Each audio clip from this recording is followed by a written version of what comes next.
Okay, so I went out, returned that crimper, took care of a few things. I didn't get everything I needed, but that's whatever. But I did test the printer, the 3D printer, and I had a little blip, mostly just because it was trying to warm up. I don't know if you can see in the reflection there, just this corner's a little messed up, but the overall print quality, so we can get some glare on it. Overall, I mean, really good considering I just moved. So, and this is the reason why I like this thing, is it's literally just set up and go. There's no playing with it. There's no, oh, you moved? Oh, that's fine. Now we got to recalibrate the whole thing. And I like that. I like that there's none of that. If you're interested in what this is, what printer this is the PrinterBot Plus Metal. It's a big guy. It's a big one. Let's see if it... There we go. And it's having some troubles.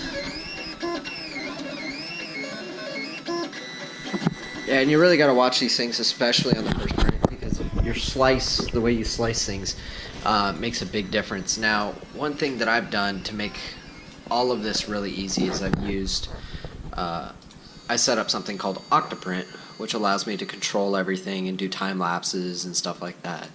The camera that I have setting up there on top is not in a good position, but you know, you can see right there just on the camera. First print, not so good. You know, you can see just from starting, unless that's how it's supposed to be. I don't know. I think it's supposed to be solid, to be honest. Not 100% sure. So we're going to reslice it with some better settings that are better for higher quality prints, especially with adhesion, when it comes to adhesion on the plate. And I'm also using something called Build Tack, which really makes this stuff stick. No Krypton tape, no, or whatever it's called. No hairspray tricks, none of that. So literally all I have to do to reslice this thing is I have the STL loaded in there. So all I have to do is hit slice, and then I got a ton of different profiles here. I got some which are slower, some are faster, or whatever. So I'm just going to stick to this. This is hot end is 200 Celsius. The bed is 60 Celsius, fill is 50%, and the first layer moves at 20 millimeters per second, and the rest moves at about 50. So if I load that one and I hit slice, it takes it a minute or two to really slice it up here, and it adds a little bit of build time just because, you know, that first layer is going to be a little slow. But with that being said, once this is done slicing, I'll be able to get a better estimate about how long this will be. Either way, as long as it's done before midnight, life should be pretty okay. So hurry up. Brother might come over and check out the new digs. He helped me move, but he just saw all the crap get loaded in. He hasn't really seen it in the way that it is. So who knows? Maybe he'll come over. Maybe we'll, you know, chill out, play some games, whatever.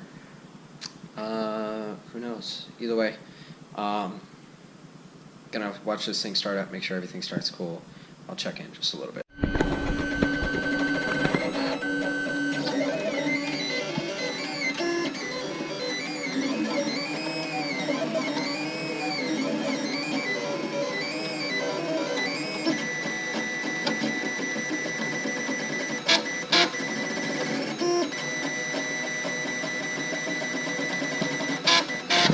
Okay, so it's kind of hard to tell, but basically the first print that I was doing, it was actually doing it right. Could have probably kept it going, but either way, the time difference is not going to change. It's still going to be about 4 hours from now, which it is, I think, yeah, it's about 7 minutes to 5:30. So this thing will be finished right about 10 o'clock. So it's been a crazy couple of days, but things are finally just about done. So check in once this is done. Show you the net result. Hopefully not be grabbing all over the camera, making noise.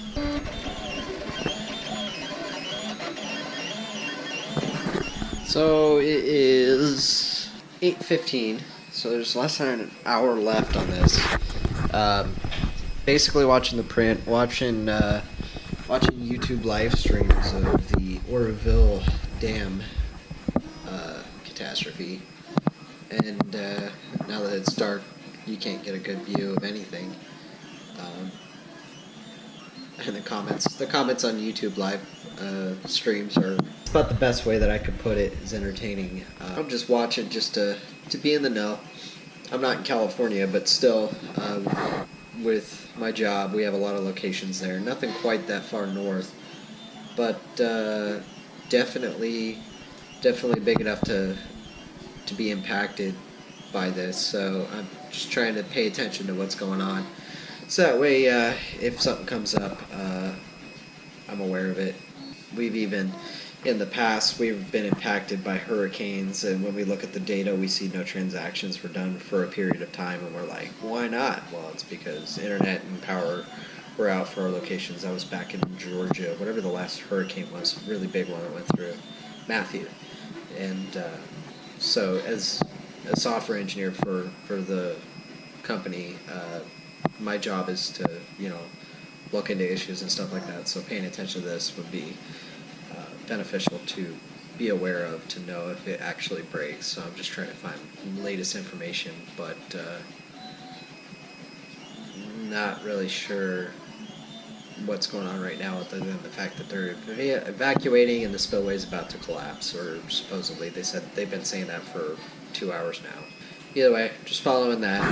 I don't want to bring in too much news stuff, because that's not my forte. My forte is tech and cars and stuff like that. So I'm just 3D printing this kind of stuff. But with my job, it makes my job easier knowing about current events and major disasters, stuff like that. Just because if it impacts our locations, it'd be nice to know why. So print's still going. I'll update you once it's done, and hopefully with me using it. So may have to go and borrow some screw pieces for the go find my other mount. I have a piece from my old GoPro that I may have to siphon the captive acorn nut, so that way I can use the thumb screw with it. So maybe I'll go check on that and see if I can find that piece that I need, and yeah, get this whole thing put together tonight. That'd be nice. Octoprint is calling for about 40 minutes left, so it'll be done right about 9 o'clock. It is 8:19 right now, so I'll update you once it's done. Okay, so this is an old GoPro arm piece that I used to have back when I had a Hero 3 or a Hero 2 or something like that. I don't remember.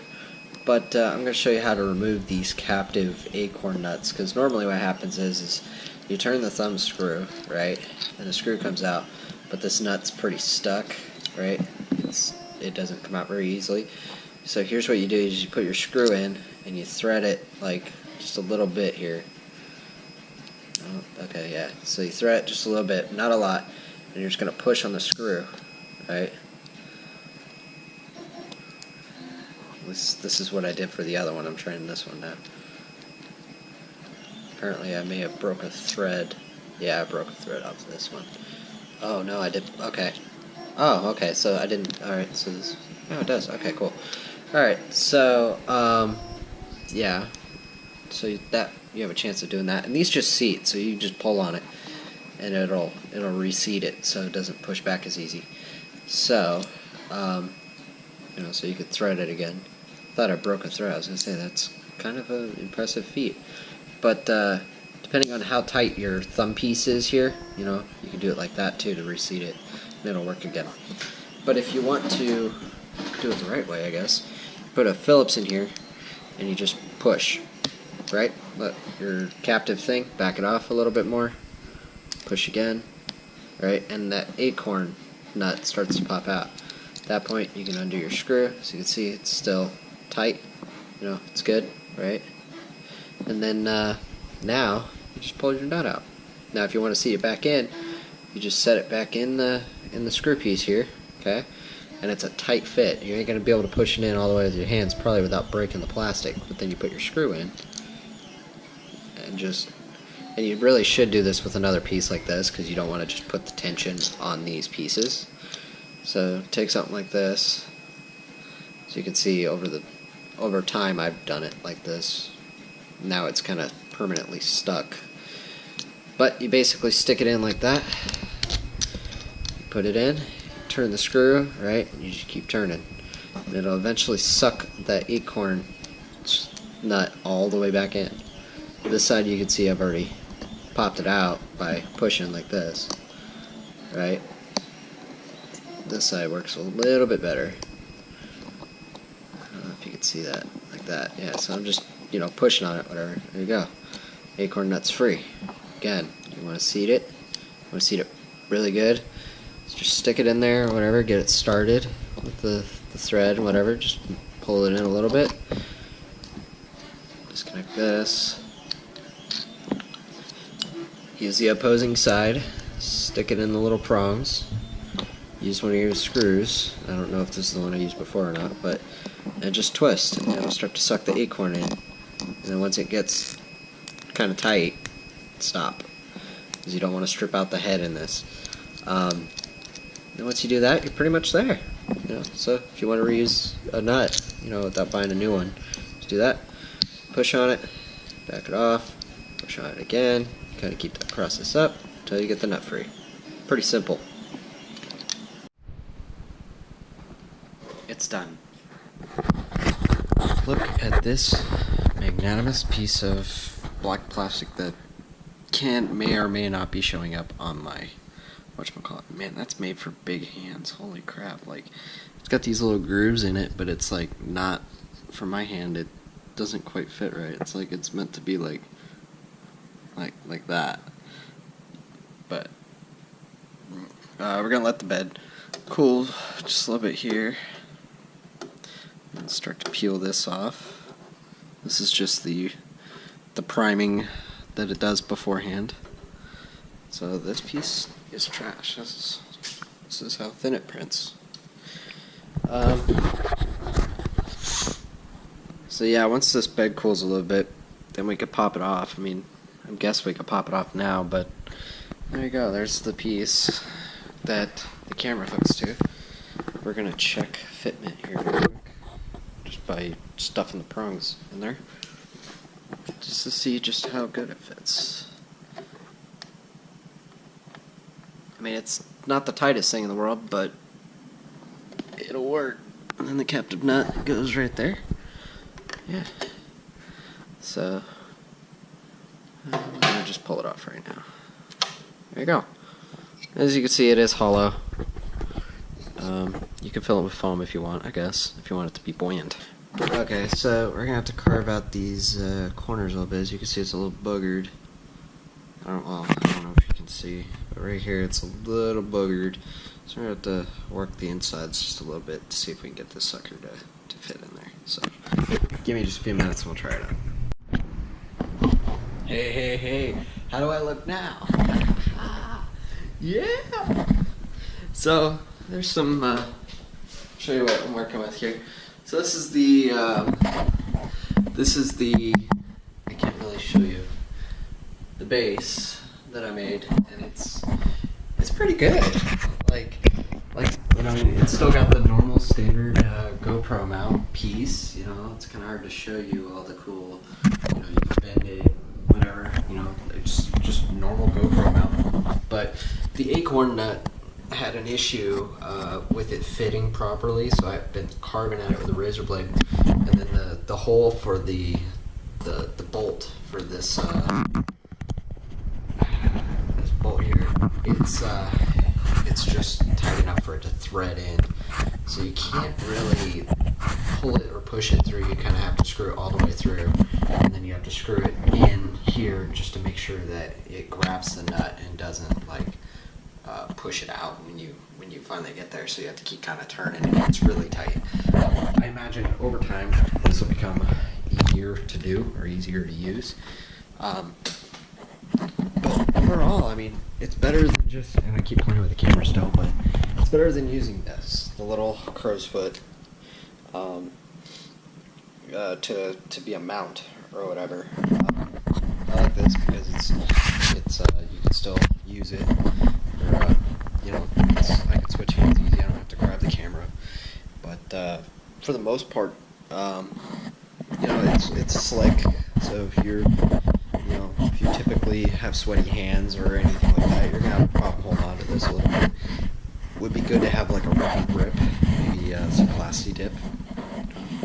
I don't know. Yeah, I mean overall, it's a nice fit. Now that I'm actually holding it the right way, the grip feels perfect. And this was just a 3D print. You can get this 3D print yourself. I'm looking it up right now. Let me pull it up here. This is it. This is the GoPro handle on Thingiverse, and it is made by Ruben Sopa, RUBENSOPA. It's just a GoPro handle.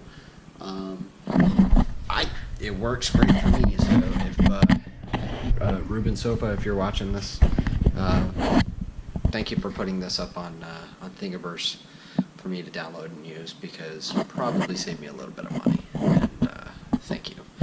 So, how much money, in fact? I don't know how much the GoPro or whatever they call it is, but I'm pretty sure it's like $40 or more. So, if anything, you definitely just saved me $39. So, thank you, thank you, thank you. I'm definitely a little tight right now from the move, but now I got what I want for $1, and it's something I already had. So, that's pretty slick. So, in the meantime, I flattened some boxes, hung out with my brother, drank some Mountain Dew, played some video games. But it's about 9:30 now, and still watching the Oroville stuff. But I think I'm gonna call it a night here shortly and go to bed, because it's getting tired. I'm tired, and it's getting late. So all the E friends have gone off for the night.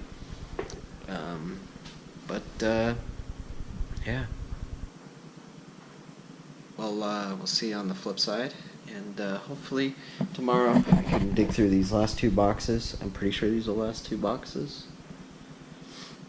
Yeah, so this is all that's left in it, I believe, because we got this. That's gonna go here once everything's done. I might 3D print some guitar holders and put them all on the wall, because why not? This stuff goes out to the garage. This is basically trash. This goes into the server down there, so that one's easy. There's nothing left in here to throw away or remove. And there's some other stuff in here, like, you got the Raspberry Pi box. You got, what is this box? This is just paperwork and junk. You don't want to see that. Up there's posters, my Google Fiber Rabbit. This is all 13 Steps to Nowhere posters that I collected when I was helping them do stuff. And that's it. I mean, you got the KVM switch, but I don't use it anymore because it's, well, VGA. But yeah, I mean, that's literally it. The rest of it is either in storage because I don't need it, want it, out right now, stuff that I'll want eventually, maybe.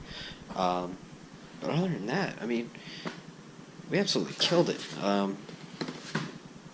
3 days, and we're pretty much totally unpacked, and it feels good. It feels good to know that it's just about done. I could just do things and live my life. So, we got a couple other things. A lot of this is dust stuff. Some of the stuff probably just get rid of, like all these CD drives from a project I was working with, trying to do CD duplicator, trying to fix one, and it was unsavable. So now I got all these CD drives, CD burners. I don't know, maybe I can make one out of a Raspberry Pi, and some USB controllers for them. I don't know. The main problem is they're all IDE. So, at least I think they are. IDE, yeah, they're all IDE.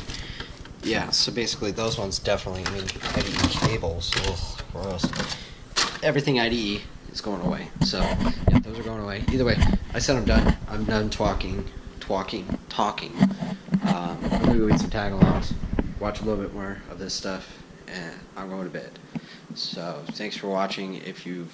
If I made this one long video, thanks for watching, sticking through this whole freaking thing. If not, hope you enjoyed watching these. Hopefully soon we'll start the Integra build. I'm still talking. I said I was going to stop. We'll see you in the next one.